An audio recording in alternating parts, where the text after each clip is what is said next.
Bien, creo que estamos todos. Bueno, buenas tardes a todos y vamos a comenzar la clase de hoy, la consulta de hoy, con un tema que tiene que ver con lo que en clases normales hacemos un laboratorio, que es el laboratorio número 1, que tiene que ver, digamos, con la visualización de flujos, tanto internos como externos. Todo esto lo pueden ver dentro del portal de comunidades. Al final de todo están los trabajos de laboratorio y ahí tenemos el laboratorio 1 y el laboratorio 2 y 3. Ahí no sé si pudieron leer ustedes un poco la información teórica que había. Sí, yo le pegué una leída así. Perfecto. Sí, yo también. Bárbaro. Antes de eso les comentaba que vieron que subimos el nuevo cronograma. A ver dónde está. Lo estuvimos corrigiendo este sábado. Y es este que está acá. Yo para tirarle un panorama cómo viene la materia en estos días. Está acá.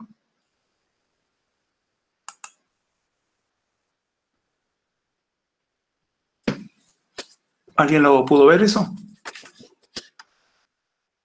Porque vieron que estuvimos corriendo la fecha del examen. Ah, ok. A ver, para que lo cargue. En el cual, bueno, pueden ver ahora, no sé si están viendo la pantalla. Sí, ahí se ve. Bueno, perfecto. Entonces, estamos acá parados. En el 9, ¿está? Vamos a ampliar un poco más. Acá estamos. Entonces, estamos acá en lo que vamos a hacer hoy. Vamos a hablar un poco, una parte sobre todos los... La clase hoy va a ser todo sobre los laboratorios. Vamos a ocupar una parte por el laboratorio número 1 y le presento el laboratorio 2 y 3 después. Que ese laboratorio 2 y 3 lo vamos a hacer en esta semana. En la semana del 23, que es feriado el 23, o sea, arrancaría del 24 al 27. Creo que el miércoles que vamos a dar un poco la clase de laboratorio 2 y 3 juntos. Entonces, el día 9, estamos en la presentación del laboratorio, ¿no? El viernes que viene, ustedes ya empezaron ahora con 3 clases seguidas que tienen que ver con instalaciones hidráulicas. La arrancó Gastón el viernes, hoy hacemos, digamos, un break y van a continuar el viernes también con Gastón, con la otra parte de instalación hidráulica. Perdón, el miércoles con César a la mañana, el 11, y después lo van a terminar de ver, bueno, el 13, ¿no? Si no nos equivocamos, sí. El viernes 13, perfecto. Y después tenemos el lunes 16, también seguimos. Acá en realidad se divide, hay 3 clases de instalaciones hidráulicas, 2 o 3. Y después vamos a ver las máquinas hidráulicas que van, digamos, a estar dentro de la instalación hidráulica, que tiene que ver con bombas, que ahí hay bombas hidráulicas o ventiladores, y las turbinas, que en este caso hay un montón de tipos de turbinas, pero nos vamos a dedicar a turbinas hidráulicas. O sea, en este caso nos metemos con fluidos incompresibles, ¿no? Todo lo que tiene que ver con hidráulica, más bien líquidos. Porque, bueno, es una de las partes más sencillas y, bueno, no tenemos mucho tiempo para ponernos a ver todos los tipos de turbinas. De todas maneras, de las partes de turbinas y algunas de las máquinas con compresibles las van a ver en materias siguientes. Bien, una vez que terminamos eso, el lunes terminamos con turbina. El martes arranca el segundo parcial. Mejor dicho, el lunes, después de la clase, después de las 8, se habilita el examen, que va a durar un par de días, del 16 al 20. ¿Está? Y después seguimos con un día más que tiene que ver con instalaciones hidráulicas, porque una vez que terminemos de ver todo lo que tiene que ver con las cañerías y las máquinas hidráulicas, vemos un repaso general de todo lo que son instalaciones. Y ahí vamos a ver el laboratorio 2 y 3, que tenemos un banco hidráulico. Y bueno, una vez que complementemos todo esto, ya directamente pasamos al último tema de la materia, que es introducción al CFD, o sea, a Dynamic Fluid Computation, y después, bueno, arranca el último parcial y después los recuperatorios. Así no nos quedan muchas clases, ¿no? Nos quedan unas 5 o 6 clases. Bien, bueno, después lo repasan bien. ¿Alguna duda de este tema? ¿El cronograma? ¿O lo cierro? Todo claro. Bárbaro. Cerramos esto. Y nos vamos un poco acá. Esta era la guía teórica que está sacado de Comunidades, donde habla un poco de la teoría, digamos, que vamos a ver un poco hoy, pero en realidad la que venimos viendo, los laboratorios siempre son como un resumen de toda la teoría que veníamos dando en las clases anteriores.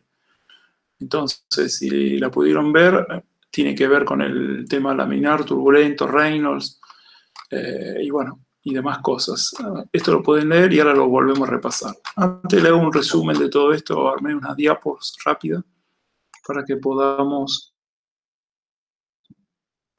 un minuto, que la arranco del principio. Vamos. Bueno.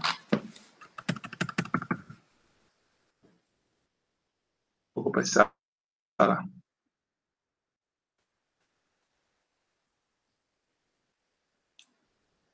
Bien.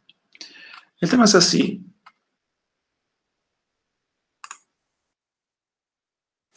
Bien, ¿se ve? Sí, sí. Bueno, entonces, el tema, ya se lo comenté eso la otra vez, en realidad siempre cuando analizamos un flujo de cualquier tipo de fluidos, tenemos varias maneras o métodos de analizarla, ¿no? Teníamos en realidad 3 métodos que tienen que ver, o 4, tienen que ver uno con el análisis integral, el análisis diferencial.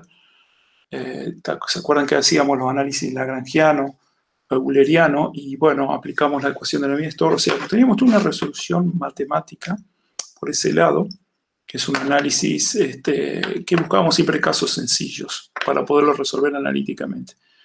Y después vamos a ver, digamos, de que todo este tipo de análisis, sobre todo el diferencial, con la ayuda de las computadoras lo podemos resolver mediante el CFD. Entonces, tenemos el CFD por un lado, que nos resuelve, digamos, hoy en día una simulación del flujo aplicando la resolución matemática de las ecuaciones en Navier-Stokes. Por otro lado, si hay geometría y el flujo es sencillo, lo podemos hacer analíticamente. Pero después tenemos la otra manera de resolverlo a través de hacer experimentos, ensayos, ¿no? Que tienen la ventaja, digamos, de poder visualizar y de poder, digamos, resolver muchas cuestiones geométricamente complicadas. La contra que tiene es que, digamos, son costosas a veces los experimentos, ¿no? Bueno, para poder, digamos, visualizar los flujos a través de los experimentos, digamos, tenemos que saber un poquito algunas cuestiones bien claras, que esto ya lo vimos en el capítulo 4, ya en el Sengel, y no me acuerdo, creo que en el capítulo 3 del Y, tenía que ver lo que eran las líneas de corriente. A ver si hay alguien que se está queriendo conectar acá. No. Bueno, sigamos. Así. Un minuto. Bien. ¿Estamos de vuelta a la pantalla? Bueno, ¿se acuerdan lo que eran las líneas de corriente? Que acá está simbolizado dentro de un tubo de corriente. ¿Cuál es la definición de línea de corriente? Eran aquellas líneas que... ¿Alguien que tire algo? Son tangentes a los vectores de velocidad. O sea, la línea es tangente a los... Perfecto. Exacto. Son tangentes. Acá está, digamos, el vector velocidad y estas líneas son tangentes. Cada uno de estos puntos, digamos, tiene el vector velocidad. Entonces podemos ver, digamos, estas líneas son tangentes a los vectores de velocidad. Una idea de de la dirección ahí del flujo, ¿no? De cómo cambia. Bueno, se llaman líneas de corriente. Las líneas de corriente en realidad no las podemos visualizar a través de un experimento. Por CFD sí las podemos ver, o sea, por un medio gráfico que las simule, sí. ¿Está? Bien, después estaban las líneas de trayectoria. Que la línea de trayectoria, como dice la placa ahí, en realidad es la trayectoria recorrida por una partícula de fluido. Esto tenía que ver con el concepto lagrangiano. ¿Se acuerda que seguíamos un poco la trayectoria de una partícula?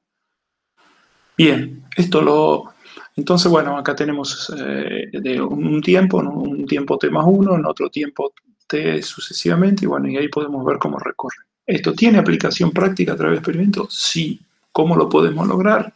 Bueno, acá hay un ejemplo, que es, digamos, poner lo que se llaman partículas trazadoras, o sea, a cada una de estas partículas que están acá, por algún método la hacemos trazadora, y esto, por ejemplo, es un fluido líquido, acá se ve el oleaje, y estas partículas trazadoras, digamos, están hechas con un líquido blanco, y entonces se pueden, digamos, esto es una fotografía instantánea de ese momento, podemos ver, digamos, cómo son las olas o los flujos, viendo cómo se mueven o qué dirección toma la fluidez trazadora. Por ejemplo, nosotros cuando nos bañamos en el mar también podemos ser una de estas partículas. Vieron que cuando uno está en el mar te mueves de acá para allá. Bueno, nosotros en realidad somos como una partícula que nos vamos moviendo y somos una partícula trazadora. O sea, esta es una manera de poder ver.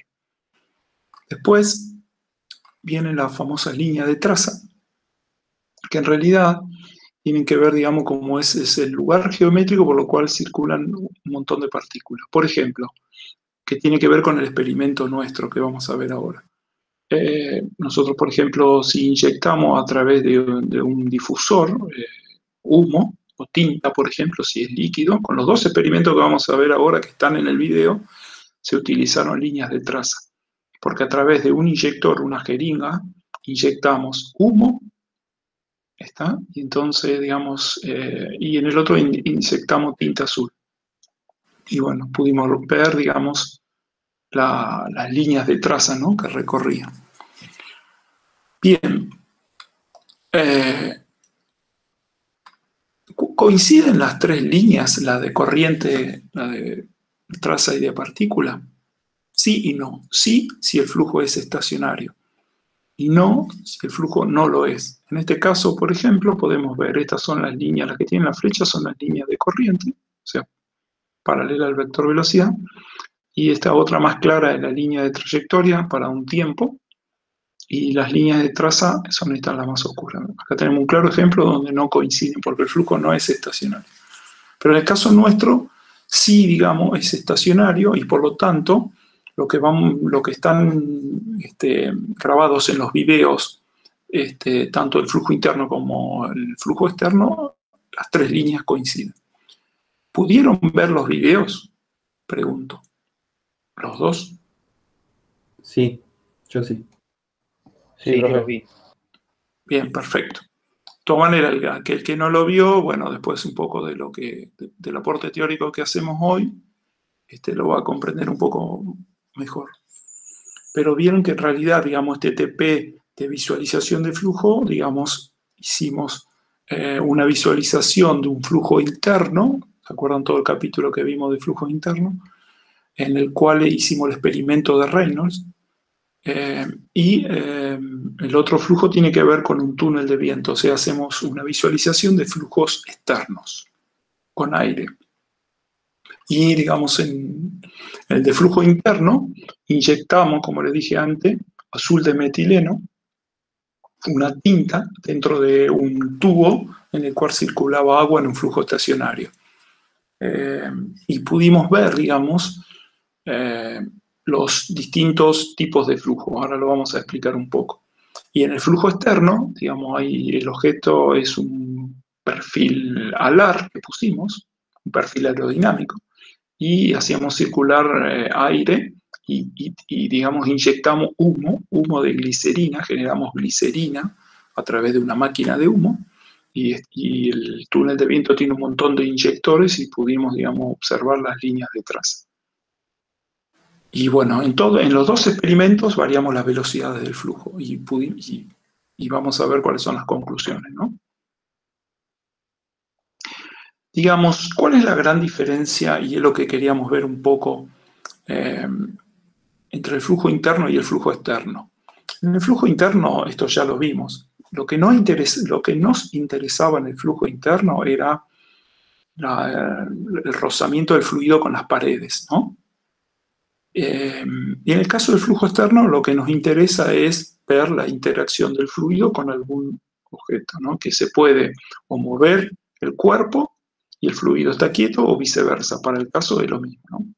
Cuerpo quieto y fluido que se mueve. Bien, acá comparamos, sigamos. Como les dije antes, acá podemos ver esta es una resolución, digamos, de un CFD. Por ejemplo, hay un bloque, un sólido que está quieto, y digamos, se circuló, esto es una simulación de un flujo de un fluido, ¿no? Y bueno, el paquete CFD, que después esto lo van a ver en la última clase de introducción al CFD, enseguida uno puede tener algunos métodos gráficos para ver, digamos, la visualización antes de ver las resoluciones numéricas, ¿no? Entonces, lo que le estoy mostrando con esto de que, digamos, estas visualizaciones de flujo lo podemos obtener a través de CFD o de experimentos, como vamos a ver ahora. Pero acá el CFD, por ejemplo, nos marca las líneas de corriente, que les dije que en un experimento físico no las podemos ver, salvo que el flujo sea estacionario, en el cual coinciden las tres líneas. Pero bueno, acá podemos ver, digamos, cómo es la interacción del cuerpo con el fluido, y en el cual, digamos, ocasiona, digamos, unos vórtices, unos remolinos, y cómo van los flujos. Acá tenemos un flujo, digamos, adverso a la de este otro flujo, ¿no? Y cómo interactúa este cuerpo, digamos, con todas las líneas de corriente, ¿no?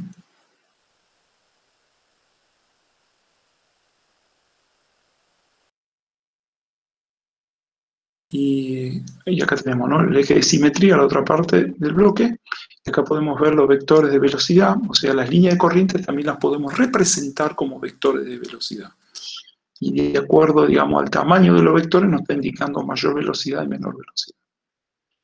Empiecen a ver ahora, digamos, en este tema la capa límite que se empieza a crear, ¿no?, cuando ya metemos un cuerpo dentro de un flujo. Y en esta otra placa también se puede visualizar, digamos, haciendo un zoom ahora más cerca de este sector, los mismos vectores de velocidad, como, digamos, incluso, digamos, pegan una vuelta para este lado, porque hay gradientes de presiones adversos. Y en esta otra parte acá el flujo va para este lado. Bueno, cada uno de estos en CFD podemos obtener velocidades, pero lo importante es ver a veces con una visualización, digamos, rápidamente, digamos, este tipo de cuerpo. ¿Cómo se llamaba este tipo de cuerpo cuando hablamos de flujo externo? ¿Se acuerdan que había dos tipos de cuerpos? Aquellos que son bien aerodinámicos y otros no, bastante burdos. ¿Cómo se llamaban?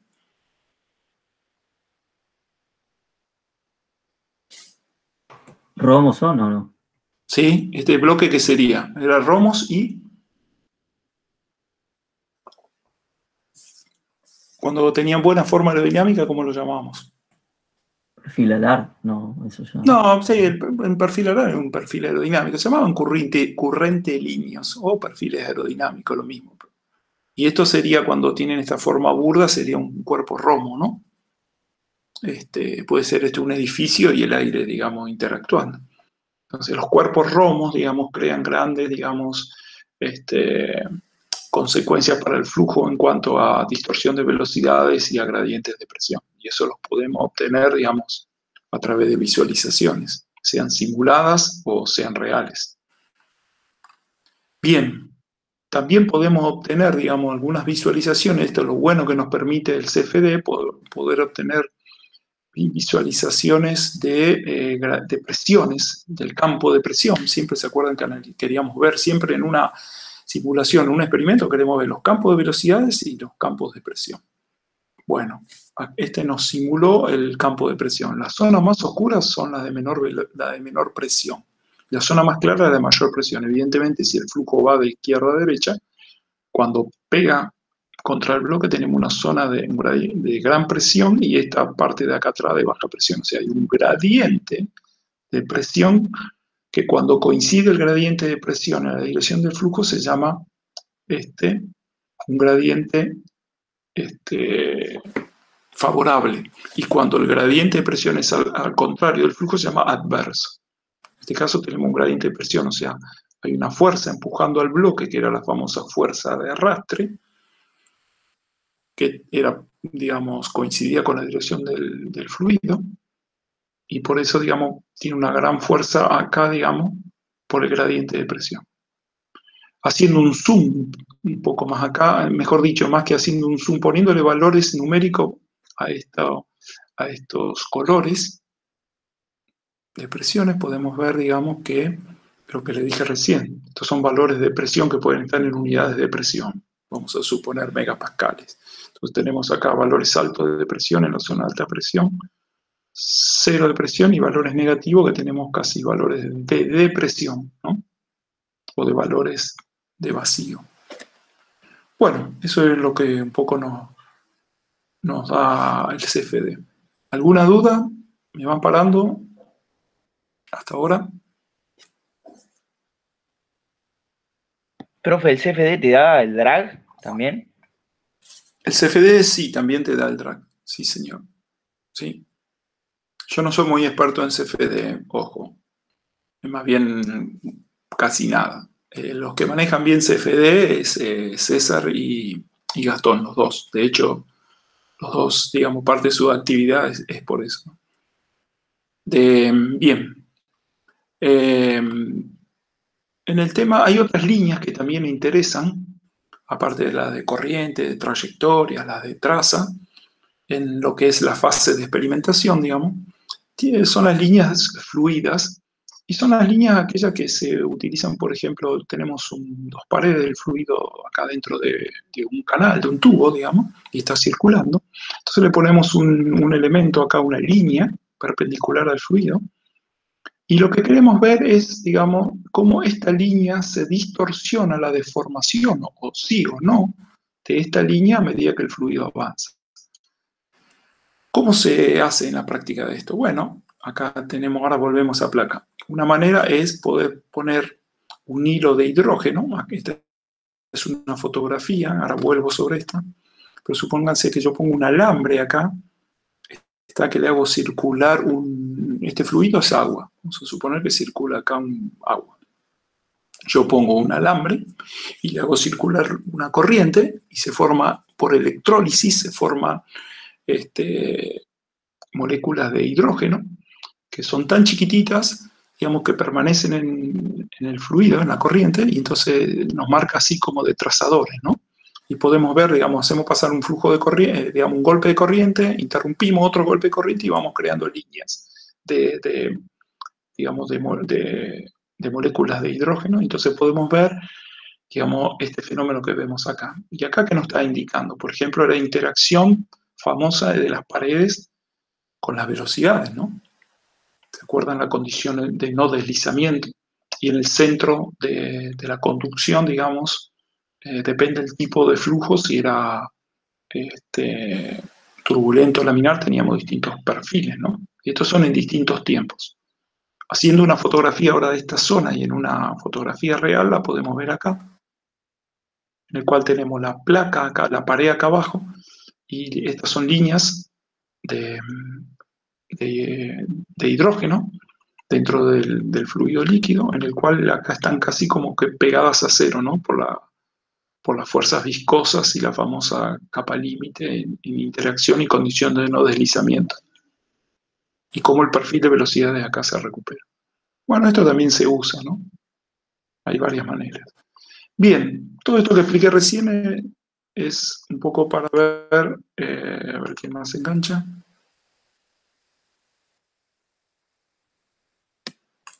Ahí está, opa. Ahí estamos. Todo esto es para ver un poco cómo clasificamos los flujos. Esto también es un repaso, pero viene bien, digamos.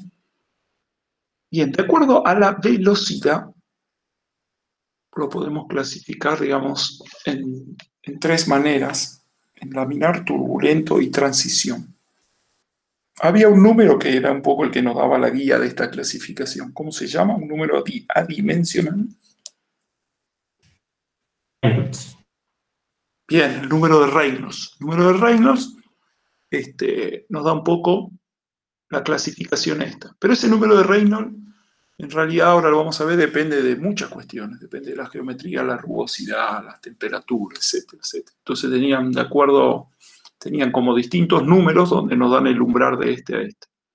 Por ejemplo, el flujo laminar digamos, está determinado porque, digamos, las capas de fluidos, digamos, es como que no se mezclan, ¿no? Y en transición o turbulento empieza a aparecer, digamos, todo esta, digamos, este caos, digamos, a nivel de líneas de fluido.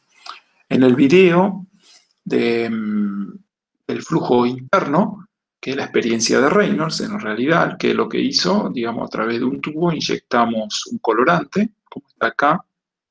Los videos no los voy a pasar, porque si no, no vamos a perder tiempo, algo que ya está subido, así que el que lo veo bien y el que no, ahora después de la clase lo puede ver. Pero en realidad, digamos, es un experimento que lo hicimos inyectando colorante y teníamos una cierta velocidad acá, ¿tá? Velocidad promedio. Y bueno, de acuerdo a esta velocidad, si la velocidad era cada vez menor, teníamos distintas condiciones, digamos, las líneas estas se podían volver así como está en la figura, ¿no?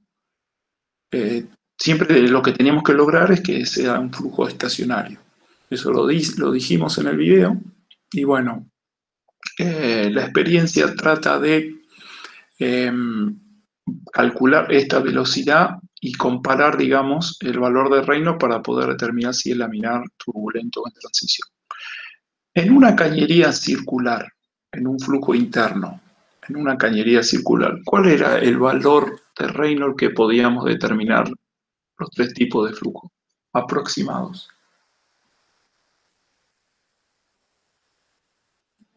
¿Cómo es la pregunta, profe? ¿Qué valor de Reynolds en un flujo interno, en una cañería circular, nos daba que a menor de tal era laminar, arriba de tal era turbulento, o entre qué valor de transición? 2300 era laminar. 2300, claro, menor de laminar, entre ¿Sí? 2300 y 4000 era en transición y después turbulento. Exacto, bien, bien. ¿Y la fórmula de Reynolds? Yo para no escribirla, ¿quién se la acuerda? No es la velocidad por el diámetro del tubo dividido la viscosidad del fluido. Sí, exacto, la viscosidad cinemática, perfecto. Entonces, eso en un flujo interno en una cañería circular, ¿no? Puede ser cañería circular o cuadrada, porque está el diámetro que era hidráulico, ¿no?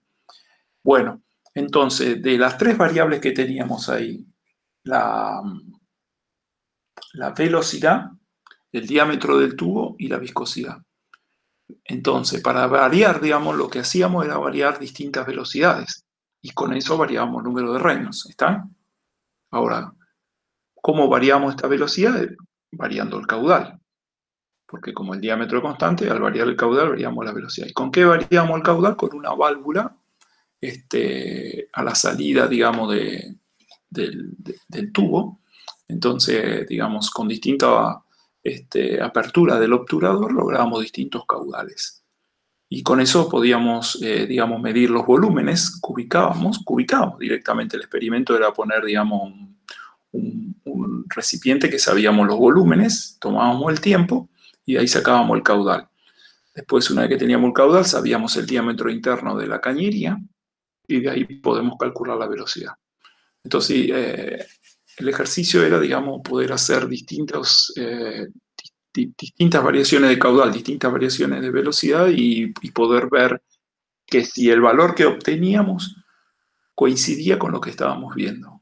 O sea, si nos daba un valor cercano a de 2300 para abajo y veíamos que las líneas de corriente, digamos, o de traza o de trayectoria, ya que el flujo era estacionario, es la misma, digamos, permanecía en una única línea, ahí estábamos viendo entonces un flujo laminar y coincidía con lo calculado. Y en realidad es así, digamos. Es bastante exacto y está bueno el experimento este. ¿Alguna duda de lo que vieron en el video del flujo de la experiencia de Reynolds? Profe, el tanque estaba siempre con el mismo nivel, ¿no es cierto? Sí. Claro, eso lo hicimos, le pusimos un rebalse, ¿viste? Porque ahí se ve un rebalse al costado, porque si no le poníamos eso, en la medida que nos bajaba la altura de tanque, no teníamos un flujo estacionario, porque nos iba a variar la presión y por lo tanto el caudal. Al hacerlo rebalsar teníamos siempre la altura de presión estática, digamos, porque era un flujo por gravedad. ¿Lo entendiste eso? Sí, eso es lo que preguntaba, gracias. Perfecto. Profe, yo vi que muy poca velocidad genera un flujo turbulento, o sea, generalmente vamos a estudiar o en la vida cotidiana son todos flujos turbulentos. Está bien tu pregunta. Digamos, en flujos, por ejemplo, industriales, en flujos industriales te diría que sí, que vamos a obtener flujos turbulentos, pero tenés un montón de aplicaciones donde tenés flujos laminares, por ejemplo. Lo que pasa que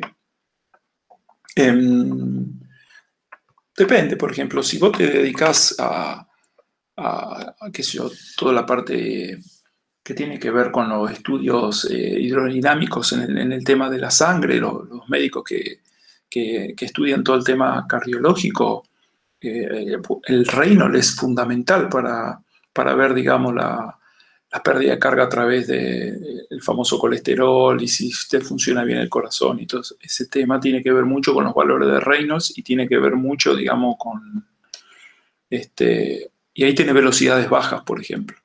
Yo no me acuerdo de cuánto es la velocidad, pero están casi con flujo laminares. Pero después tiene un montón de aplicaciones de flujos laminares. Lo que pasa que, lo que te digo, en conducciones de fluidos, digamos, casi industriales, sí tenés casi turbulento. Profe, ¿y cómo se logra ese fluido, ese flujo laminar, por ejemplo, cuando necesitas en una industria algo de eso? ¿Cómo lo lográs? Porque ahí vimos que ante una pequeña, a baja velocidad ya tenés un flujo turbulento. Y bueno, por ejemplo, teniendo, por ejemplo, una tubería no tan rugosa, si le aumentas el diámetro, fíjate los parámetros, digamos, aunque la rugosidad no está dentro de la fórmula de Reynolds, es un parámetro que influye, ¿no? Pero aumentando el diámetro, le bajas, digamos, el número de Reynolds también, porque, bueno, varía la velocidad. Ahora, también con fluidos muy viscosos, también podés obtener fluidos laminares muy fácil. Pues nunca se olviden que el número dimensional de Reynolds en realidad tiene que ver con el cociente entre las fuerzas viscosas y las fuerzas inerciales, ¿no es cierto? Digamos, ¿quién de los dos tiene más peso? En realidad, digamos, por eso es interesante analizar rápido el número de Reynolds para te dar una idea de si el número es pequeño o bajo, de cuál de las dos fuerzas es la que predomina en el flujo. Pero no es que siempre vos querés buscar un flujo laminar, ojo, no es que el turbulento es mala palabra. Por ejemplo, en general, digamos, por ejemplo, en un intercambiador, que después lo van a ver en transferencia de masa y energía del año que viene, los intercambiadores, por ejemplo, de intercambiadores de placas, queremos buscar flujos turbulentos a propósito para que haya buena transferencia de calor. Y, o sea, depende. ¿Entendiste? Sí, No, perfecto. te dice mucho lío. Bueno. Yo me recuerdo, por ejemplo, el cuatrimestre pasado en una materia de elaboración y conformado de materiales, que la parte de laminación siempre se buscaba enfriar con un flujo laminar. Ajá. Por eso se me vino a la mente de cómo lograr eso en esa industria, digamos. Bueno, a veces, por ejemplo, el fluido a veces ya lo tenés, por ejemplo, de esa aplicación que vos contaste, suponete que enfriaban con agua o con aceite. Creo que con agua. Bueno, entonces el fluido ya lo tenés, o sea, la viscosidad está muerto, ahí ya la tenés. Ahora, ¿qué otra variable podés empezar a, digamos? Y la principal de todo es la velocidad, ¿no? Porque la parte de la longitud característica ya lo tenés. y entonces lo único que te queda de variar es la velocidad. O sea, vos bajarle la velocidad y vas a obtener un flujo laminar. Ahora, no sé por qué ahí buscaban un flujo laminar, deben tener sus razones. Ahora sí, no me viene a la memoria por qué. No, yo tampoco recuerdo. Me acuerdo que cuando lo estudié me acordaba de eso, que buscaban un flujo laminar, eso sí. Claro. Ojo que este tema del flujo laminar, turbulento de tensiones, tiene muchas aplicaciones. Yo me acuerdo, por ejemplo, yo trabajaba hace muchos años en una industria que, por ejemplo, en una industria farmacéutica, pero por ejemplo, y llenábamos unos frascos con un fluido farmacéutico. Entonces, el llenado, digamos, donde entraba dentro del frasco el producto, que era un producto intravenoso, digamos, tenía que ser a través de una corriente de aire de arriba hacia abajo, laminar, para que no haya ninguna entrada de ninguna otra corriente de aire que se me pueda meter algún patógeno, algún virus, algo. Entonces había arriba un ventilador con un filtro que daba aire estéril, pero era toda una campana de flujo, digamos, laminar, que no tenía que haber turbulencia para que, digamos, no entre ninguna bacteria. Los que hacen plaqueta electrónica también están con flujo de aire laminar. En salas de cirugía, por ejemplo, también, digamos, arriba del paciente se trata de establecer un flujo laminar, digamos. O sea, hay muchas aplicaciones de este tema, ¿no? Bien. También, o sea, esta es una clasificación de flujo a través del número de Reynolds que te da las tres características de esto, ¿no? Después también lo podés, digamos, clasificar a través de lo que veníamos hablando, compresible. Incompresible tenía que ver con la densidad. Una clasificación rápida es el número de March. ¿Se acuerdan? Si el número de March era menor a 0,3, podríamos decir que eran incompresibles y arriba de eso eran compresibles. La simplificación siempre en el cálculo analítico y toda la teoría de fluidos está en la parte de incompresible, pero bueno, en la parte de compresibles tampoco tenemos que incorporar herramientas termodinámicas, ¿no? Después, bueno, también había una variación si era estacionario o no estacionario, como el ejemplo de la experiencia de Reino que te varía este H, ¿no? Que me preguntó recién uno de los chicos si variamos este H. O sea, el flujo estacionario es que ninguna de las variables con respecto al tiempo tiene que ser cero, digamos, es un flujo estacionario, ¿no? Bien, después teníamos otra clasificación, si el flujo era uniforme o no uniforme, tiene que ver con la magnitud y la dirección de la velocidad. Y después si el flujo era rotacional e irrotacional, que esto también lo vimos en flujo externo. Los flujos, por ejemplo, que estaban cerca de las paredes, de flujo externo que estaba cerca de la pared de un cuerpo, eran rotacionales y lejos, ya después de las capas límite lo podíamos considerar irrotacional y eso traía una gran desventaja matemática porque se nos simplificaba mucho el cálculo, ¿no? De toda la teoría de flujo irrotacional o flujo potencial, ¿no? Y después, bueno, había otra clasificación también que tiene que ver, digamos, con el vector de velocidad, si es unidimensional, dos dimensiones o tres dimensiones. Así que, bueno, esas son las clasificaciones en general de los distintos flujos. Bueno, y esto es lo que hablamos recién del número de Reynolds, ¿no? Tiene que ver, digamos, es un número adimensional que tiene que ver, es uno de los grandes números adimensionales, como el número de March, por ejemplo, también, pero tiene que ver, digamos, con la relación entre las fuerzas inerciales y viscosas, ¿no? Si el número de Reynolds es muy bajo, porque las fuerzas viscosas, digamos, tienen mayor preponderancia, ¿no? Y bueno, esta es la definición, ¿no? Tiene que ver con la velocidad, la longitud característica, que si estamos dentro de un tubo, le ponemos el diámetro, y bueno, está la densidad sobre la viscosidad absoluta o directamente ponen la cinemática acá. Bien. Hasta acá, digamos, es un poco lo que tiene que ver con la experiencia con la clasificación de los flujos, ¿no? Había otro aporte teórico también que es importante para estas dos experiencias que hicimos, que tiene que ver con la famosa capa límite, que ya también lo estuvimos viendo bastante y está bastante trillado. Y la capa límite, digamos, tiene aplicación tanto en flujo interno como en el externo. En el flujo interno, digamos, no le dábamos mucha importancia. ¿Por qué? ¿Qué pasaba con la capa límite en el flujo interno? ¿Alguien se acuerda?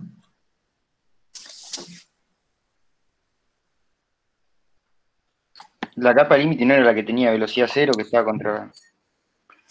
En el flujo interno hablo. Sí, ¿no es esa?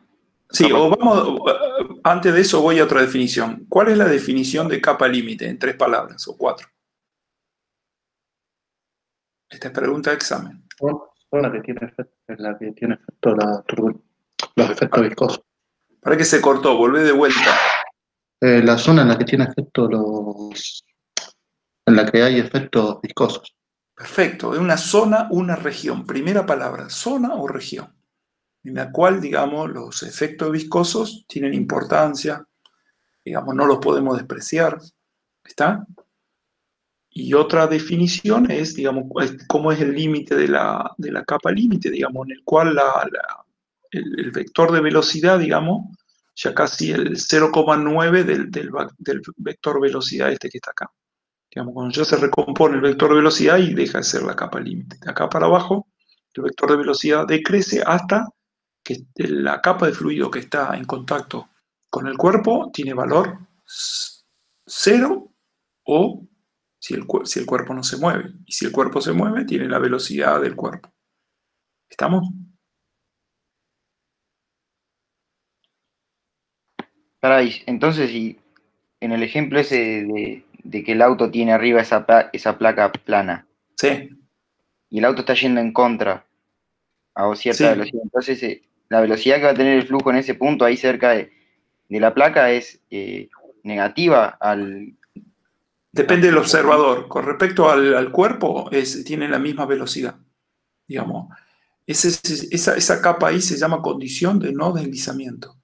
Digamos, hay una... En ese dibujo esa placa se mueve para adelante, o sea, Sí. para tu izquierda, mirando la pantalla de frente. Sí. Entonces la velocidad que tendría en el punto ahí, lo que está marcando vos con el mouse, Sí. iría en contra del Depende de dónde esté puesto, vector. depende de dónde esté puesto el observador. Si el observador está parado ahí, digamos, es velocidad cero, digamos. Cero, okay. Ahora, si vos, el observador está parado fuera viendo pasar el auto, digamos, tiene una velocidad, pero Tiene que dar lo mismo. tiene que tener, la definición es que en este punto de condición del no deslizamiento, la capa de fluido tiene la misma velocidad que la placa o el cuerpo. ¿Está? Claro, si la placa se está moviendo y tenés el observador afuera, si es negativa, si vas arriba es cero, es lo mismo. Claro. Es como si no Claro, como si no se mueve, es cero con respecto al cuerpo este. Lo digo, los cálculos lo puedes hacer de la misma manera. Sí, exactamente. Pero la cuestión es que la velocidad acá es cero. ¿Estamos? Entonces es una región afectada por los esfuerzos viscosos. Y también la dividíamos en una parte que era laminar al principio. Esto se lo comento porque es lo que está todo en el video cuando ensayamos el flujo alar, ¿no? En el túnel de viento. Entonces tenemos una región de flujo laminar y después se hace una región de flujo turbulento. Digamos, las capas límites se dividen un poco en esto, ¿no? A veces son todas laminares, a veces esta parte laminar es más corta que la turbulento, todo depende de la velocidad esta. O la velocidad de este si el flujo es quieto, es lo mismo, para el caso es lo mismo, ¿no? Bueno, y estas son las partículas, estas son las líneas de traza, ¿no? Que en ese caso es de humo. Ahora, vuelvo a la pregunta de antes. Esto también pasa en el flujo interno, esta puede ser la pared de la tubería. ¿Está? Entonces, ¿cuál es la diferencia? ¿Por qué no le damos mucha importancia a la capa límite en flujo interno y sí le damos mucha importancia en el flujo externo? ¿No es que en flujo interno las partes superiores de la capa límite se entran en contacto? Sí, exacto. Se tocan desde la región de entrada, había unos cuantos diámetros que enseguida, digamos... Sí, 10 diámetros, una cosa así. Claro, porque al tener, digamos, un fluido, estar confinado entre la pared, puede ser un canal, puede ser un ducto cuadrado, puede ser un ducto redondo, digamos, en una cierta distancia donde ingresa el fluido en esa tubería, llamala, o canal, digamos, la capa límite empieza a crecer y llega a un punto que se toca y se junta, y todo el flujo de ahí para adelante se llama flujo desarrollado, y, digamos, es un flujo ya afectado por la capa límite, ¿está? Entonces, como que de ahí en adelante, digamos, ya tenemos todo el flujo afectado por la capa límite, y en realidad ya es un flujo desarrollado, y ya listo, podemos hacer todos los cálculos nuestros sabiendo que el flujo es desarrollado. Ahora, en el flujo, pero hay algunas aplicaciones que nos interesa ver en la región de entrada la formación de la capa límite en el flujo interno. ¿Está? Pero no más que esos ejemplos. Ahora, en el flujo externo sí interesa porque el cálculo de las fuerzas de drag, la fuerza de sustentación, tienen que ver con la capa límite. Y a veces para simplificar el cálculo de buscar los campos de velocidad o de presión, hacíamos el flujo potencial acá afuera, eran regiones no afectadas por la capa límite, y podíamos obtener, digamos, resoluciones rápidas acá afuera, y acá adentro aplicábamos Navier-Stokes en las ecuaciones, digamos, dentro de la capa límite. Eso es un análisis bien analítico teórico, ¿no? Digamos, el hecho de haber, digamos, Prand, que fue el que expuso la teoría de capa límite, simplificó bastante el análisis, digamos, porque tenemos una manera de solucionar en esta región y otra manera de solucionarlo acá afuera. ¿Está? ¿La parte de que está fuera de la capa límite sigue influyendo? Sí, buena pregunta, sí, influye, porque de acuerdo a las velocidades acá, digamos, se pueden crear, después lo vamos a ver, gradientes de presión a través así, de acá para allá, y pueden crear gradientes de presión adversos, porque por ejemplo, si el fluido va de acá para allá, y de acuerdo a esta velocidad, digamos, si el fluido acá va de acá para allá, el gradiente de presión es para allá, pero también tenemos un gradiente de presión para acá. Y si yo varío esta velocidad, puedo cambiar los gradientes de velocidad y obtener, ahora lo vamos a ver, gradiente de presión para allá. O sea, influye en las presiones. ¿Está? Bien, acá por ejemplo hay otra diapo de las capas límites, eso es lo que dije recién, que las laminar a veces son cortas, después viene la transición y turbulento. Y los valores, esto es lo importante, los valores en el cual establecíamos la transición de flujo laminar en placa plana, tenían que ver con valores que cuando el Reino era arriba de 10 a la quinta, y no se ve bien, pero es 10 a la quinta, ya entramos con régimen menor de que esto era laminar. Y arriba de 3 por 10 a la 6, de 3 millones, acá empezamos con régimen turbulento. O sea, fíjense que es distinto a los 2300 o Claro, 4000. esto es en una tubería. O sea, El otro es una tubería y en esto es Ah. en una placa plana. ¿Está? No o es sea, que el Reynolds... Reynolds también va a influir, depende de la geometría. Exacto, exacto, exacto, exacto. Y acá a escala podés ver que la zona laminar es una zona muy cortita, ¿no? En cuestión, digamos. Y esto se llama la longitud, digamos, la longitud característica. Vos calculás el Reynolds acá, ¿no? Depende de donde quieras calcular dentro de la fórmula de Reynolds, que está el famoso X, depende a cuánto te pares desde acá, obtener distintos valores de Reynolds. ¿Está? Bueno, hasta acá un poco todos los elementos teóricos, voy mezclando un poco todo, ¿no? Pero tiene que ver con los dos videos que vimos. Bien, ahora vamos a entrar un poco en el video del túnel de viento. Vieron que ese equipo que tenemos ahí es un túnel de viento, que a ver si lo tengo por acá. Mejor vamos acá y después volvemos a eso. Creo que hay una buena diapositiva acá, una foto mejor dicho.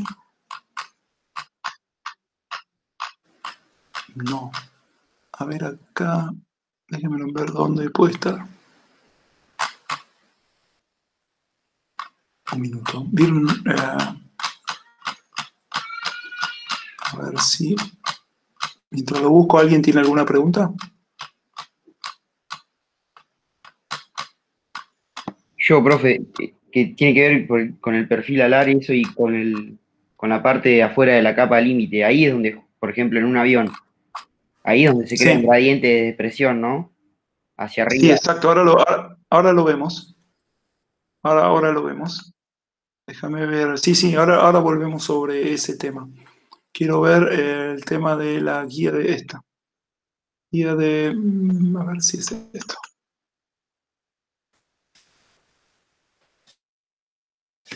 Les quiero mostrar un poco. Este laboratorio tenía dos documentos que están ahí en comunidades. Uno es el documento teórico y después cuando hacíamos el trabajo práctico agarrábamos esta guía, ¿no?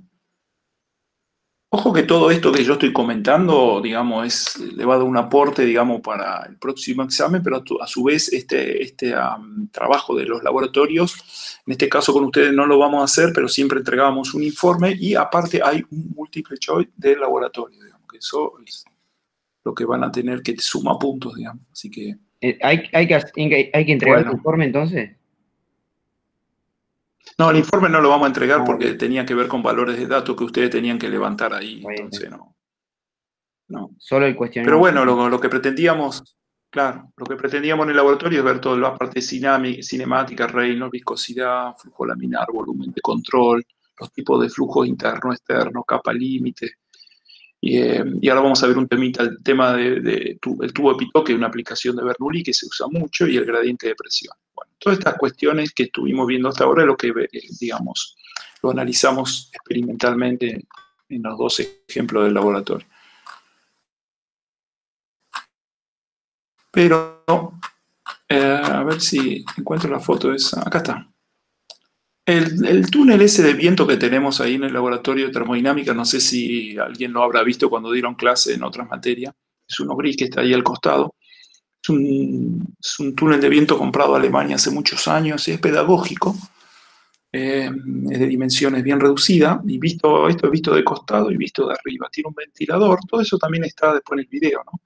Pero el aire ingresa por acá y sale por acá. O sea, tiene acá una región de entrada y el perfil alar está por acá en el medio, visto de lateral está de acá, y el fluido entra por acá, El ventilador está pasa y sale en la por este parte tubo. posterior, profe, ¿no? El ventilador está como en la succión, no es que lo impulsamos de acá, para que no haya flujo turbulento. Hay distintos... Esto, ojo, que tiene que ver con los túneles de viento reales, digamos. Hay distintas maneras. Vos podés poner el ventilador acá, o podés poner el ventilador acá en la salida. Y en los túneles de viento tenés que hacer que sean cortos para que la región de entrada no se vea afectada. Donde vos pones el cuerpo a estudiar, que en este caso un perfil de alar, vos podés poner un auto, no se ve afectada por el desarrollo de la capa límite, ¿no? Pero bueno, esto a nivel pedagógico, pero en la realidad se estudia todo eso. Y bueno, se trata de establecer un flujo, digamos, laminar dentro del estudio del cuerpo, para poder visualizar, a ver, de acuerdo a la geometría que vos tenés, cómo se desarrollan las capas límite y toda la historia. Y ahí, esto es una vista un poquito 3D del túnel de viento, ¿no? La región de entrada, toma, el ventilador no está dibujado acá, pero está por acá la salida. Está por acá, ¿no? Y esta es la salida. Y por este lado, a medida que ingresa el aire, le inyectamos tinta, humo. Inyectamos humo y vemos cómo van las líneas de corriente a través del estudio de este perfil. Acá, como les dije, podemos poner un auto, lo que sea. Hay a veces que, bueno, en este caso nosotros nos dedicamos a ver qué es lo que pasa con las líneas y a calcular la velocidad acá, pero en muchos casos podemos meter los sensores de velocidad acá arriba del cuerpo, acá abajo, y poder determinar las velocidades, aparte de ver si hay estelas, si hay vórtices, si hay turbulencia. Y también podemos, digamos, poner unos sensores para poder calcular la fuerza de drag o la fuerza de sustentación. Podemos meter, hay sensores tipo piezoeléctrico, o podemos meter ni más ni menos un cable con una polea y tipo un resorte y podemos calcular la fuerza que hace el fluido contra este perfil de acuerdo a la deformación del resorte. Como si fuese una balanza resorte, ¿me explico? Sí, sí. Bueno, todo eso se hace en la realidad en los túneles de viento, digamos. Todo esto es un desarrollo de aerodinámica, o sea, cualquiera de ustedes se puede dedicar como especialidad, digamos, a lo que es un ingeniero en la parte aerodinámica, que estudias campo de presiones, campo de velocidades y sobre todo fuerzas. ¿Qué es lo que buscas a veces? ¿Qué fuerza buscar en un perfil alar, por ejemplo? si va en un avión. El lift. Sustentación. ¿Eh? De presión. A fuerza de sustentación, la lift. Sí, las dos cosas. La presión te va a dar la fuerza de sustentación. ¿Sí? ¿Qué otra más? O sea, vos buscás que la fuerza de sustentación sea alta, ¿no? ¿Y la otra? Y que el drag sea bajo. ¿Eh? Y que el coeficiente de arrastre sea bajo también. Claro, la fuerza de arrastre sea baja. Depende, ¿viste? Depende de qué alerón buscás. En un auto también vos tenés el spoiler delantero y el alerón trasero. Depende de lo que... Bueno, pues yo estaba hablando específicamente de un ala. No, sí, está bien, se lo fui mutando, está bien. Y bueno, en fin, uno puede estudiar en un auto, trata uno de buscar un perfil más aerodinámico para tratar de, en realidad lo que uno busca de un auto es disminuir la fuerza de rozamiento, de drag, ¿no? Para que consuma menos combustible. O aumentarla para tener más agarre. También, exacto, en un auto de carrera, ¿no? En las ruedas, por ejemplo, motrices, en el alerón trasero. Exacto, la fuerza de sustentación para abajo. Hay muchas aplicaciones. Y lo bueno del túnel de viento, digamos, que ahí competiría con un CFD, digamos. Pero bueno, lo bueno del túnel de viento es que podés sacar muchas conclusiones y con geometrías complejas, ¿no? Como puede ser un auto. Quizá un perfil alar podría simularlo porque tiene una geometría simple. Después lo van a ver cuando vean CFD. Pero un auto ya más complejo es un tema, ¿no? O un avión hecho a escala también es una geometría compleja. Todo este tema también tiene que ver con lo que es el análisis dimensional. El análisis dimensional, digamos, hace de que uno pueda, digamos, obtener, digamos, un prototipo a escala del modelo verdadero y las conclusiones que uno saca en cuanto a los valores que le dije de Reynolds, de fuerzas, de velocidades, sean lo mismo que el prototipo a escala verdadera. Eso se analiza todo con el análisis dimensional, que nosotros no lo damos por cuestiones de tiempo. Pero de hecho después les voy a subir un video que está muy bueno, que es de Airbus, que lo vi el otro día, que hicieron un avión de una maqueta chiquita y obviamente está escalable, están desarrollando unas nuevas alas, ¿no? Entonces hicieron la maqueta y lo sacaron, digamos, van a ver dentro del video que lo hacen circular, digamos, y pueden obtener distintas digamos, conclusiones, ¿no? Creo que lo pasó César, profe, el que tiene las alas móviles. Sí, yo se lo di a César y César lo subió entonces. No sé si yo lo vi, no sé si lo subió o lo pasó por el chat. Yo me acuerdo que perfecto. Está puesto en uno de los foros, me parece. Bien, yo lo busqué en comunidad, digo, César se olvidó de subirlo, pero ahora que me dicen, listo. Bueno, ahí tiene que ver con esto que estamos hablando, ¿no? Bien, bueno, así es un poco. ¿Y qué es lo que hacemos en el experimento que tiene que ver con esta guía acá? En realidad el fin de todo esto es lo mismo que el otro del flujo interno, es obtener el valor de Reynolds, en este caso arriba del perfil alar, acá, y digamos, ver si ese Reynolds que nos da un número estaría en el valor dentro de lo que nosotros vemos. Porque nosotros vemos a un cierto caudal de velocidad acá, porque me olvidé decirle que podemos variar la velocidad del ventilador porque tiene un potenciómetro de velocidad variable del motor del ventilador y podemos entonces, de acuerdo a la RPM del motor, podemos variar la velocidad del flujo de aire que entra acá. Entonces, y va paralelo con la inyección de aire, porque tiene un sistema de que a medida que entra más aire, tira más tinta. Entonces, más humo. Trazador. Entonces, ¿qué le iba a decir? Entonces, de acuerdo a distintas velocidades, que en el caso del flujo interno variaba la válvula, acá varió la velocidad del motorcito, del ventilador, y entonces puedo obtener distintos reinos. Y ahí, bueno, uno ve, en el video se ve cómo varían las capas límites, digamos. ¿Lo pudieron ver eso?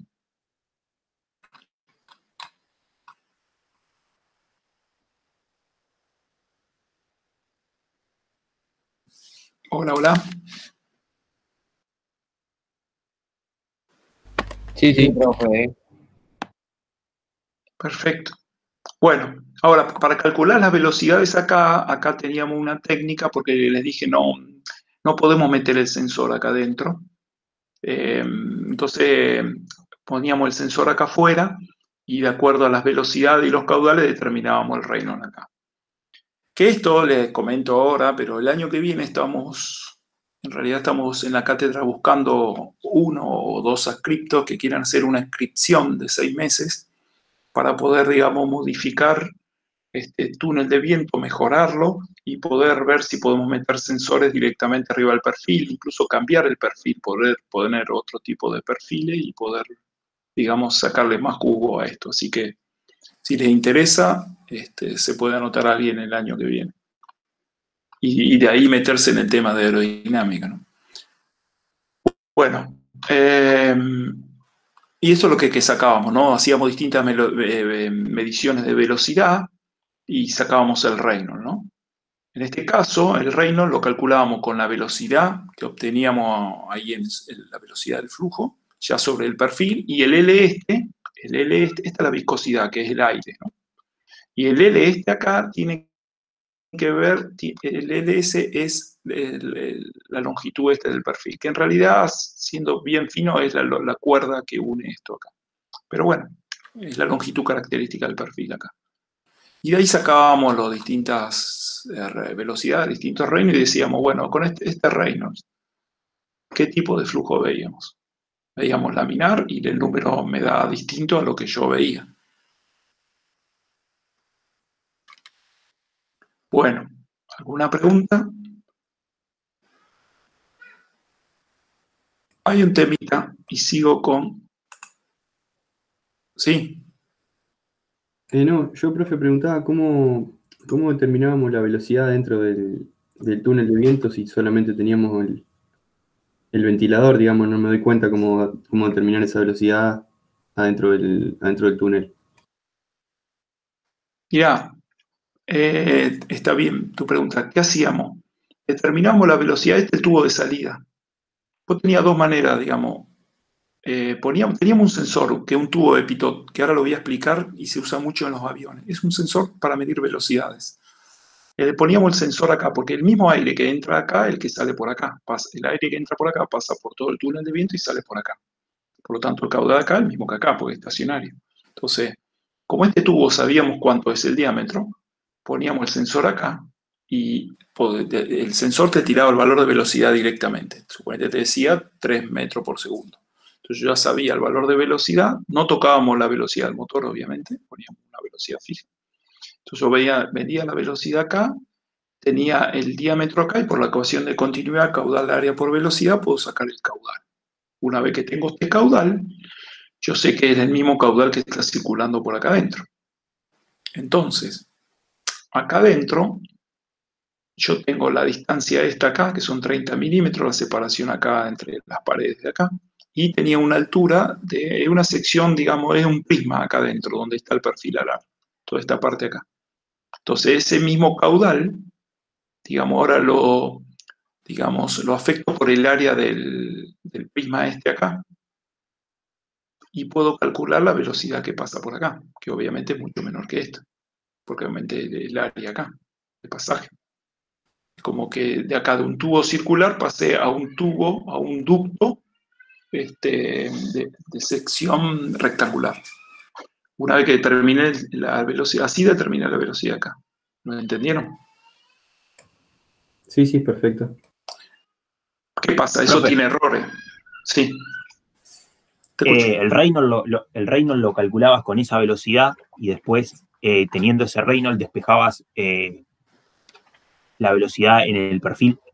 No, al revés, con la velocidad que suponíamos acá y por la longitud, y multiplicado por la longitud y dividido por la viscosidad, sacábamos el Reynolds acá arriba. Que en realidad sacábamos un Reynolds genérico sobre este perfil, porque si no tendríamos que calcular los Reynolds en distintos L de acá arriba, como si fuese un perfil de placa plana. Pero estamos haciendo un Reynolds general acá. ¿Está? Sí, está bien. Sacabas entonces con la velocidad esa interna dentro del túnel. Dentro del túnel, exactamente. Pero bueno, evidentemente la velocidad no es la misma, digamos, por la afectación de la capa límite, digamos, puede haber velocidades, digamos, ¿a dónde que estábamos acá? como esto veíamos acá, digamos, vamos a tener distintas velocidades, pero en realidad nosotros estamos teniendo una velocidad por acá, la velocidad esta V acá.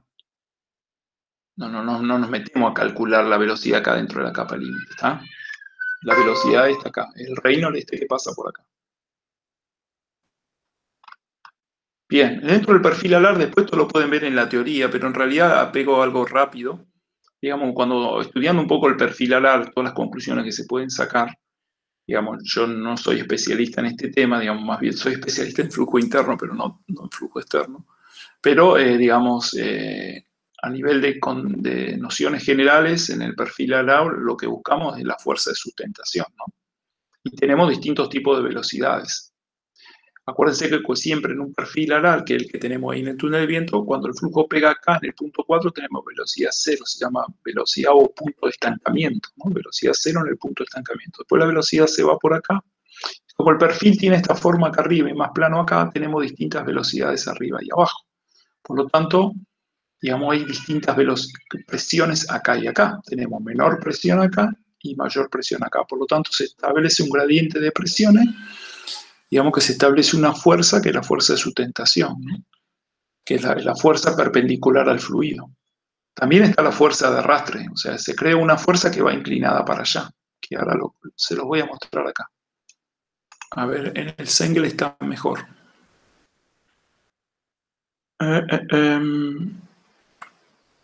Bueno, a ver dónde está. Acá, por ejemplo, ¿no? Lo agrando un poquito más.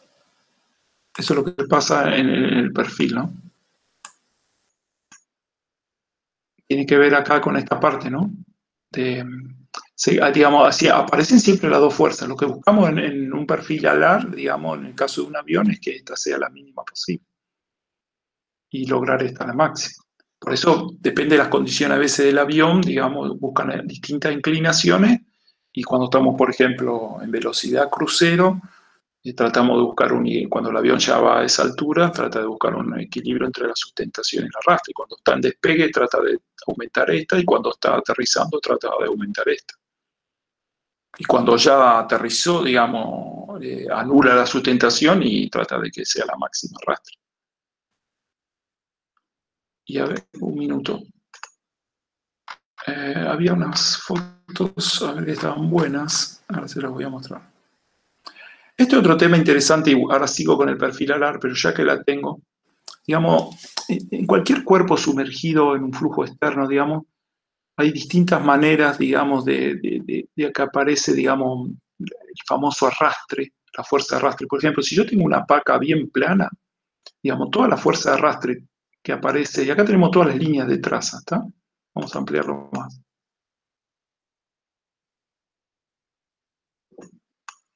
¿Lo alcanzan a ver ahí?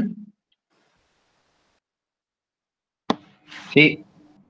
Bueno, si tengo una placa plana y tengo todas las líneas de traza, acá con el trazador, con el humo, flujo estacionario, acá tenemos casi un flujo laminar, acá aparece una pequeña turbulencia, pero digamos que acá tenemos un flujo laminar. Bueno, acá aparece una fuerza, digamos, de arrastre que mueve, que ocasiona el fluido hacia el cuerpo para allá debido al rozamiento, y es netamente, digamos, la fuerza esa de arrastre es netamente debido al rozamiento.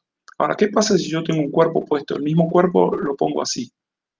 Que en el video yo el perfil alar también en un momento lo puse así, como están estas figuras. Y acá pueden observar, digamos, que acá tengo una gran formación de estelas. Es seguro que acá debo tener una presión casi baja, nula o negativa, y acá tengo una presión máxima. Y la fuerza de arrastre del fluido sobre esta placa puesta así es netamente debido al gradiente de presión. Digamos, no hay rozamiento, no es debido al rozamiento como este, pero sí al gradiente de presión. ¿Está? Y acá tenemos un cilindro que sería un mix entre estos dos, ¿no? La fuerza que el fluido hace sobre esta esfera es debido a gradiente de presión, porque fíjate que acá, digamos, hay un gradiente de presión negativo. Entonces es debido al gradiente de presión y debido a la fuerza de rozamiento de las capas de este fluido sobre esta parte. ¿Entienden que hay, digamos, dos maneras que se pueden mezclar o no de las componentes de la fuerza de arrastre, ¿no? Acá por presión, la fuerza de arrastre, como dice acá, ¿no? Se dan por fricción y por presión. Lo mismo pasa con la fuerza de sustentación, todo eso está en el libro. Entonces yo depende de los ángulos, las formas, digamos, trato de aumentar o disminuir, depende de lo que quiero. Y tengo que ver mucho con las formas y las creaciones de las estelas y los vórtices y los gradientes de presión. Bien, a ver si quiero buscar, volviendo al perfil alar, quiero buscar una parte que está buena. Sí, que esto también tiene que ver con lo que se llama separación de flujo, que eso es lo que vi recién en la diapositiva y todo esto está en el ensayo del perfil. Digamos, se llama separación de flujo cuando las líneas de fluido, digamos, por algún motivo, ¿se acuerdan cuando vimos capa límite, la separación de las capas límite, digamos, llega un punto que las capas límite de fluido, digamos, ya no pueden estar, digamos, adheridas a la superficie por velocidades o por forma del cuerpo y se separan, ¿no? Entonces, al separarse crean regiones de estela o vórtices y son creaciones de gradiente de presión, de turbulencia, ¿no? En realidad, en general, uno trata de evitar eso. En el caso de los aviones, que es este que está acá, el perfil que tenemos ahí en el ejemplo, el mismo tipo también puede variar el ángulo este acá, que de hecho ustedes lo van a ver ahí, tiene varias regulaciones. Entonces se llama ángulo de ataque en los aviones, y de acuerdo al ángulo de ataque que uno le dé, aumentás o disminuís la fuerza de sustentación, de lift o de drag, ¿no? Y tiene que ver también justamente con el desprendimiento de las capas de fluido. Entonces, por ejemplo, si vos aumentás un ángulo mayor de 15 grados, ya la fuerza de sustentación disminuye mucho y aumenta la de drag. Y fíjate qué pasa con el fluido, ¿no? Cómo se fue ya el punto de separación. Fíjate que acá el punto de separación está acá atrás. Pero a medida que aumentan los ángulos, el punto de separación del desprendimiento de las capas de fluido se dan cada vez más adelante. Y en este punto ya acá ya se desprenden. Y acá creamos, digamos, campos de... Acá la gran fuerza es por el gradiente de presión. ¿Entendieron? Sí, profe. Una pregunta. ¿El perfil que está en el laboratorio, Sí. ¿es algún perfil genérico o tiene un nombre para buscarlo? No, es un perfil genérico. La verdad que es otra cosa, nunca lo buscamos. Viste que es verdad lo que vos decías. ¿Sabías que hay un montón de tipos de nombres de perfiles? Están Sí, porque justamente ahora estamos haciendo un trabajo para mecánica aplicada, Perfecto. que es una simulación de fluidos de ciertos perfiles alares. Ajá. Entonces por ahí hubiera estado bueno si sabíamos ese perfil, compararlo con la simulación. No, de hecho, si quieren un día, lo que se puede hacer es buscar, no, nunca lo hicimos, es buscar a ver cuál es, ustedes se están guiando por la norma americana de perfiles, creo que se llama NEPA o algo así, ¿no? Esto es lo que estamos buscando nosotros son NACA, pero... NACA, sí, es. Bueno, si quieren alguna vez pues, se puede abrir y ir al laboratorio y ver a ver cuál es el tipo de perfil. Ustedes lo pueden sacar a través del video y se puede ir a probar, ¿no? Las puertas están abiertas para eso, me digan, y vamos, y voy y les abro, no hay problema, vamos y lo ensayamos, no hay ningún problema, pero no lo sé, contestando tu pregunta, qué número de perfiles. De hecho, es un perfil que también tiene un spoiler, un alerón trasero acá atrás, que a ver, vamos a ver si, sigamos con esto, a ver si aparece. Bueno, acá está es parecido a este que está acá, a este, el primero. Porque podés regular el ángulo de todo y podés regular este ángulo acá del spoiler este que está trasero acá. Que claro, esto no los flaps. Exacto, los flaps. En realidad lo que se hace acá es, viste, en los aviones durante el despegue se sacan y después lo meten adentro, ¿no? Para aumentar digamos, la superficie alar, ¿no? Y obtener mayor fuerza de sustentación.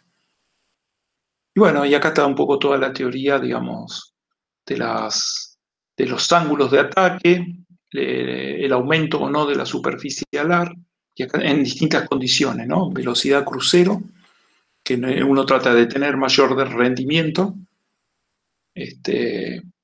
Acá, por ejemplo, en el despegue, en este caso es cuando ya está previa al aterrizaje, queriendo aterrizar, pero también tiene que tener algo de sustentación, no tiene que, digamos. Y acá cuando ya, digamos, pisaste el pavimento, no querés sustentación y aumentar los flaps, esto acá, ¿no? Y esto acá, cosa de obtener la mayor fuerza de arrastre posible. Bien. Esto es un poco la famosa entrada en pérdida de los aviones, que tiene que ver con el ángulo de ataque. Creo que esto está lleno de videos o de teoría, en el cual a partir de cierto ángulo que anda entre los 15, 18 grados, depende del perfil, digamos, entramos en pérdida. ¿Qué significa en pérdida? Que la sustentación, digamos, es menor que el peso, ¿no?, del avión. Y tiene que ver, como les dije acá, con el desprendimiento del punto de desprendimiento de las capas de fluido acá. Siempre nos conviene tener, digamos, llega un punto, digamos, de que aumenta la fuerza de sustentación a través del ángulo de ataque, pero después ya entramos en pérdida. Acá también es otra manera de ver todo esto y la explicación, ¿no? Que todo esto en el video está, lo que pasa que a veces cuando estamos ahí nos ponemos a jugar en todo esto. Esta vez, bueno, traté de filmarlo para que vean. Pero como les digo, si más adelante se puede, o de última el grupo es chico y alguien quiere hacer alguna parte de esta, lo hacemos, no hay ningún problema. De hecho, se puede ir a la facultad, a la escuela de mecánica, pero qué sé yo, somos a veces, tratamos de tener distancia y somos 3 o 4 personas, pero lo armamos si alguien está interesado. Esto lo pueden ver, digamos, es una manera de ver esa diapositiva. Y acá, digamos, tiene que ver, esta es una linda foto de un perfil como, digamos, ya el ángulo de ataque hizo entrar en pérdida, digamos, ¿no? La gran formación de estelas. Cómo se ve en la línea de traza. Bueno, y acá también siempre el mismo tema, acá de acuerdo a los ángulos, como, digamos, el tema de sustentación, ¿no? Los que hacen curso de piloto, todo esto la tienen recontra clara en todo esto. Bueno, y un tema importante. Ahora, hasta acá cortamos con este tema, pero hay mucha teoría por ver, ¿no? El tema este del tubo Pitot, no sé si ustedes lo escucharon alguna vez, pero el tubo Pitot se usa mucho, tiene varias aplicaciones. Una a nivel industrial, se usa mucho como sensor para medir velocidad de fluidos, sobre todo gaseosos. Y se usa mucho en los aviones, en aeronáutica, digamos. El sensor que tienen los aviones para medir su velocidad son tubos de Pitot. Y los tubos de Pitot, en realidad, y nosotros tenemos un tubo de Pitot ahí en el laboratorio, en el cual medimos la velocidad. Acá está, así está puesto en los aviones, ¿no? Y el tubo de Pitot, en realidad, vamos a ver si acá hay un corte de cómo es esto. Tiene que ver, digamos, tiene un agujerito acá adentro, donde entra el fluido por acá. Y después tiene unos agujeritos laterales, que generalmente son 2 agujeritos laterales. Entonces, en este caso está metido el tubo Pitot dentro de una tubería, ¿no? Pero para el caso es lo mismo. Viene el fluido por acá y tiene 2 tubos. Este tubo que va por adentro y esta toma que toma el tubo de afuera. Es como que hay 2 tubos concéntricos. Uno adentro y el otro acá afuera. El de afuera tiene los agujeritos laterales y el tubo de adentro el que tiene la punta. ¿Está? ¿Entendieron eso? Sí, sí. Sí, profe. Bueno, entonces, vos acá medí la presión estática. Y la presión esta es la presión de estancamiento. Es la presión la dinámica que trae el fluido y se encuentra que se frena acá. O sea, esa energía de velocidad se transforma en energía de presión. ¿Se acuerdan acá Bernoulli? Teníamos los 3 términos. En este caso eliminamos el Z porque estábamos todos manejando el Z despreciable. Yo voy a plantear Bernoulli entre este punto y este punto. Bien, a ver, esto se los quiero mostrar, a ver si está. Creo que está acá, a ver. Acá. Si lo tenemos un poquito mejor, después vuelvo a eso. Acá. Tubo Pitot, que es una aplicación de Bernoulli, ¿no? Acá dice lo inventó el ingeniero francés en 1730 y pico. Bueno, En realidad la sonda Pitot hay que tener mucho cuidado de no golpearla porque los agujeritos esos son muy chiquitos. Entonces, esta es la sonda donde vos la sumergís en el fluido. Y esta parte es la que vos tenés acá, tenés dos mangueritas que toman, uno que toma del tubo de adentro y el otro que está conectado con el tubo de afuera, que tiene los agujeritos acá, dije, costado. Y después tenés una unidad acá donde medís. Ahora les voy a contar la diferencia de presión. Pero en realidad vamos un poco a la teoría. Yo tomo la presión de estancamiento acá, que es la presión dinámica que se transforma en estancamiento, y acá he perdido la presión estática, ¿no? Entonces, ¿qué decía Bernoulli? Despreciamos el tema de lo que es pérdidas por rozamiento, por eso podemos aplicar Bernoulli, y en realidad digamos que planteamos Bernoulli entre este punto y este punto. Entonces decía que las energías acá tienen que ser las mismas acá. Entonces, tenemos acá las presiones, la energía de presión que trae el fluido, la estática, ¿no? La energía depende, la energía de velocidad, si todo esto lo paso a unidades de presión o unidades de altura. Si lo paso a toda unidad de presión, esta es la presión estática, esta es la presión dinámica o de estancamiento, y esta es la presión, digamos, por altura hidrostática, que en este caso, como medido todo en el mismo Z, como les dije, desprecio este Z, esto y este lo anulo. La velocidad en el punto 1, como viene y se frena, es 0. Por lo tanto, V1, 0, esto me queda 0. Y yo lo que quiero averiguar es la velocidad del fluido acá, que es la velocidad en el punto 2. Entonces, de acá, de Bernoulli, despejo la velocidad 2. Y me queda que en realidad es la raíz cuadrada de 2 por la diferencia de presiones dividido la densidad. O sea que si yo, por algún instrumento, puedo medir la P1 y la P2, hago esta cuenta y saco la velocidad del fluido. Entonces, P1 es la presión de estancamiento acá y P2 es la presión estática acá. Entonces, con un tubo mido y puedo poner un manómetro de rama inclinada acá y mido, a ver si está acá. Sí, con un manómetro de rama inclinada mido la diferencia de altura, le meto un fluido acá distinto a este y puedo medir, ¿se acuerdan cómo medíamos acá, no? Que la diferencia de presión tiene que ver el ρ por G por H este. Esto lo puedo hacer con un tubo manométrico o lo puedo hacer con un dispositivo electrónico, un piezoeléctrico, y directamente me da la diferencia entre estas dos presiones y me lo transforma eléctricamente. Puedo tener una membrana acá que se mueve de acuerdo a la diferencia de presión y me mueva un piezoeléctrico, y de ahí agarro esa señal eléctrica y la transformo en digital y puedo obtener un valor de diferencial de presión. O directamente el mismo instrumento que tenemos nosotros, que electrónico, te tira o diferencia de presión o te tira la velocidad. Profe, ¿y en un avión que la densidad del aire cambia, cómo se mide eso? ¿Se mide también ese parámetro? Sí, te corrige de acuerdo, está metido en el computador, de acuerdo a la altitud, corregir la densidad acá. O porque vos, digamos, dentro, electrónicamente podés hacer esa cuenta, digamos. Este valor lo vas corrigiendo de acuerdo a la altitud del avión. O si vos tenés un fluido acá que te va variando la temperatura, no es lo mismo medir el aire a tal temperatura que a tal otra, digamos, también podés variar acá la densidad. Tiene por corrección de densidad, porque el mismo instrumento generalmente trae, por ejemplo, los que usamos nosotros para medir acá tuberías, tiene un sensor de temperatura incluido y te corrige la densidad. Creo que lo más importante, o sea, es en el aterrizaje y en el despegue esa velocidad. Y los pilotos creo que son los que ponen la altura sobre el nivel del mar del aeropuerto y hace esa corrección. Mira vos, claro. Hubo un accidente que pusieron mal esa altura. Mira vos. Y sí, el avión entró en pérdida. Mira vos. Sí, o otro que se congeló también. Sí, otro que se congelan acá, sí.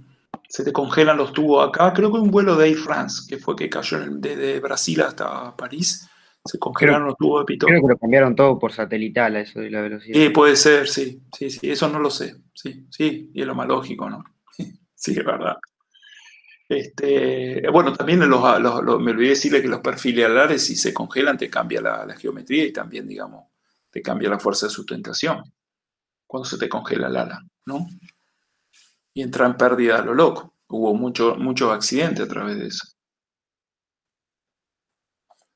Pero bueno, el tubo de Pitot entonces es una aplicación que nosotros la velocidad ahí en el túnel de viento lo calculamos, lo tomamos con el tubo de Pitot. Es un instrumento muy interesante. Bueno, eso es lo que es este tema acá de todo el perfil. Y acá, este es un TP que hizo un compañero. Así se entregaban un poco los TP, pero les quiero mostrar un poquito estas son las fuerzas que está todo en el libro, ¿no? Pero quiero mostrarles las imágenes acá.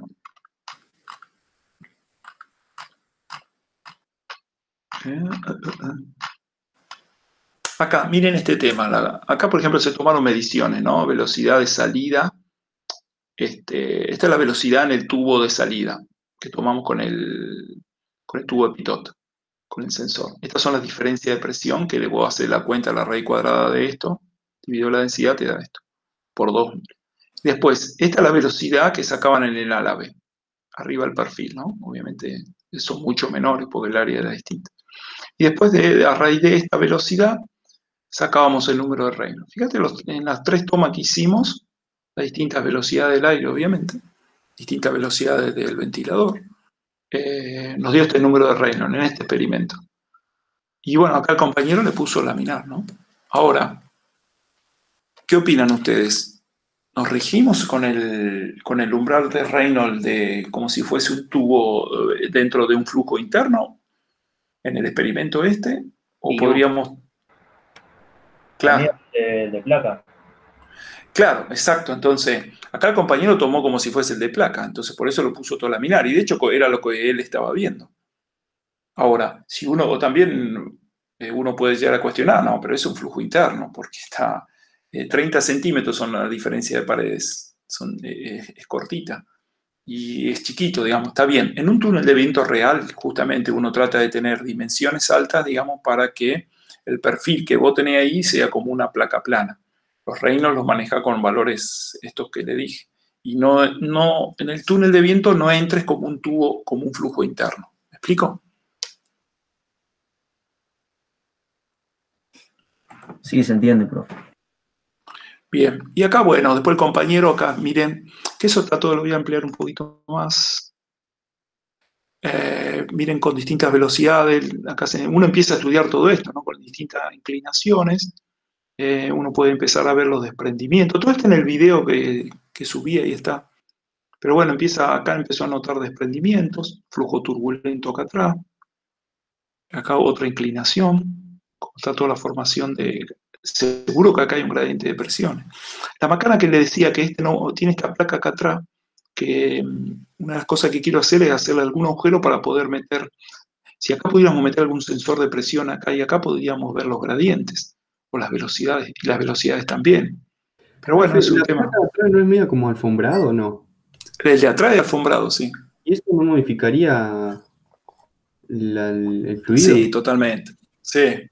Esto es a nivel pedagógico, está bien lo que me estás planteando. Lo sabés que él pusieron una alfombrita negra para contrarrestar el humo blanco en realidad habría que sacarlo y pintarlo, ¿viste? Y no metemos el coeficiente de rozamiento acá. Pero sí, tenés razón. Bueno, acá hay distintas formas que uno puede ir buscando los ángulos, el spoiler. Profe, ¿y el mecanismo que tenía para regular el ala, digamos, ese también te roba algo de...?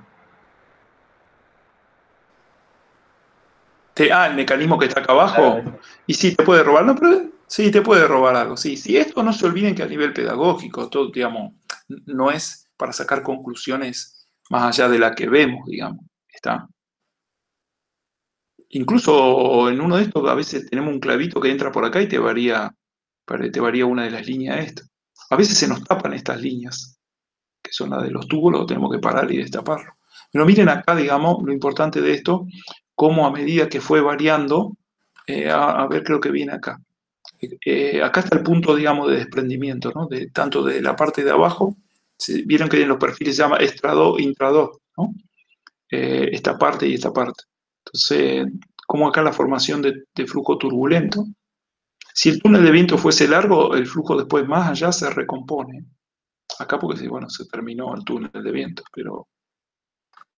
Y acá le querías mostrar, miren acá a esta velocidad y acá digamos como el punto de desprendimiento está por acá, ¿no?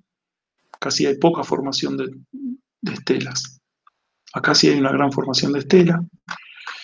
Y esto es lo que le quería mostrar, a ver. Bueno, en este caso, ¿ve? Transición, turbulento, desprendimiento. Esto es lo que uno analiza en todas estas visualizaciones en los túneles de viento, ¿no? Más allá de poder calcular las fuerzas, ¿no? Y bueno, hay varias cuestiones ahí que se puedan llegar a sacar. Así que bueno, eso es un poco lo que de este laboratorio. No sé si tienen alguna duda.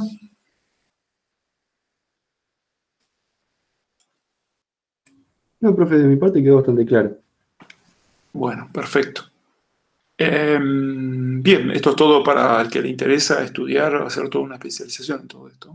Lo que pretendemos a veces en la materia es dar algunos conocimientos generales y mostrar los distintos mecánicas de los fluidos, digamos, toda una especialización de por vida. Y si te metes en aerodinámica, en hidráulica, eso tiene un montón de ramas, oceanografía, todo el movimiento del aire en la parte, digamos, de cómo es, del aire atmosférico, tenés tanta especialidad de mecánica de los fluidos, ¿viste? Pero bueno, los conceptos que acabamos de ver a terminar el curso son casi el puntapié inicial, ¿no? Para poder iniciar los estudios.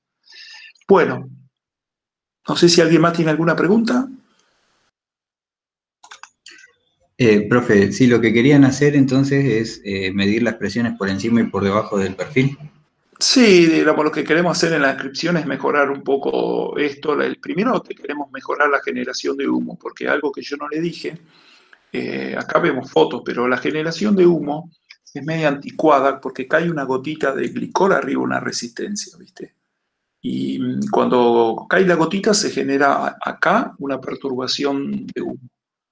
Y después queda, cuando cae la otra gotita, ¡puing! Digamos, cada vez que cae una gotita, la perturbación la tenemos acá. Entonces, una de las cosas que queríamos hacer es hacer como una máquina de humo continua. Entonces, primero modificar la máquina de humo y después ver la manera de meter algún tipo de sensores, lugares para meter los sensores, o poder reemplazar en un momento este perfil alar y poner, qué sé yo, una esfera, por ejemplo, ¿viste? Y obtener algunas conclusiones más. Digamos, un equipito para... Ojo, lo que tenemos que evaluar es si digamos, modificamos esto o directamente hacemos uno nuevo, que tenemos bibliografía de todo esto. Pero bueno, esto es si a alguien le interesa el año que viene, hacerlo como inscripción. Bueno, otro temita y ya por último. Esto es túnel de viento. Se los comento rápido, pero para que lo vayan leyendo cuando nos veamos en el próximo laboratorio de bombas, que es el laboratorio 2 o 3, que viene después del examen. Dentro quizás de 2 semanas debe venir. Después miren, está todo en comunidades, yo lo bajé acá, pero está, voy cerrando está un poco también igual que está la parte teórica,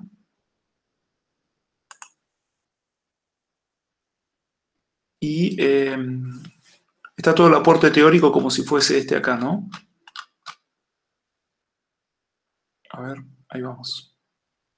Así que es importante que lo lean, porque tiene mucho aporte teórico. Siempre en los laboratorios a veces damos temas que no lo damos en la parte teórica, ¿no? O sea, algunos temas los repetimos para que les quede más acentuado y a veces metemos algunos temas nuevos.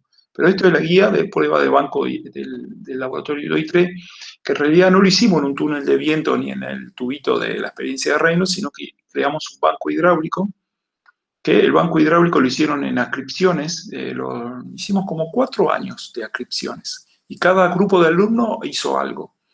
Y todavía falta mejorar algunas cosas que también se puede hacer alguna ascripción acá. Acá está toda la teoría que vieron y vamos a ver, pérdida de carga, flujo en conductos, Y en realidad el banco es este que está acá. Es un banco que creamos, que pusimos bombas, y tiene un tanque de agua donde la bomba chupa y recircula y va por acá y pasa a través de cañerías. Voy agrandando un poco más. ¿Lo ven?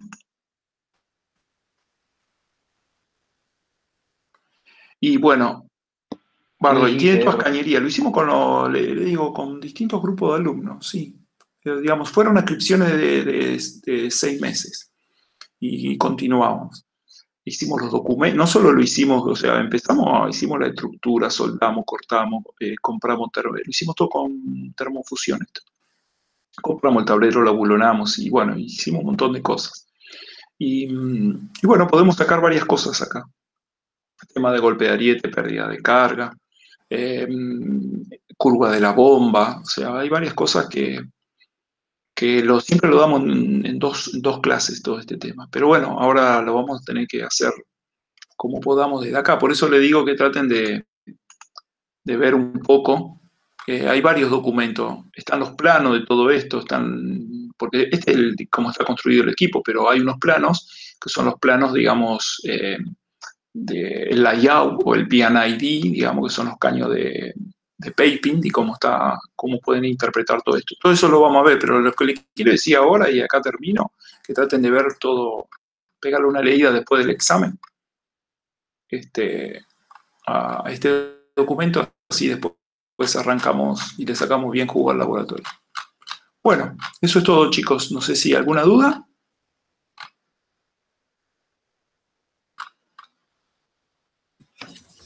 No. No, profe, todo claro. Bueno, me alegro entonces. Y bueno, están las puertas abiertas por si alguien quiere ver algo de los laboratorios en grupos pequeños.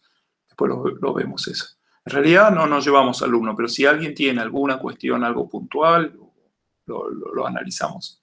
Si no, nos vamos manejando. Y acostúmbrense que si tienen alguna duda, escriban a los foros de cada uno de los temas y ahí respondemos también. Bueno, el miércoles que viene lo espera César, pasado mañana, con el tema de circuitos hidráulicos, que van a ver todo lo que es circuito en serie, paralelos, ramales, y creo que quizá empecemos algo con bombas. Así que bueno, es una parte interesante de la materia. Bueno, nos encontramos en la próxima. Bueno, Chao, profe. gracias. Hasta luego. Bueno, ha sido un gusto, chicos. Muchas gracias. Cualquier cosa, hasta luego, a sus órdenes. Gracias, profe, nos vemos. Hasta luego, adiós. Chau. Chao, chao, hasta luego.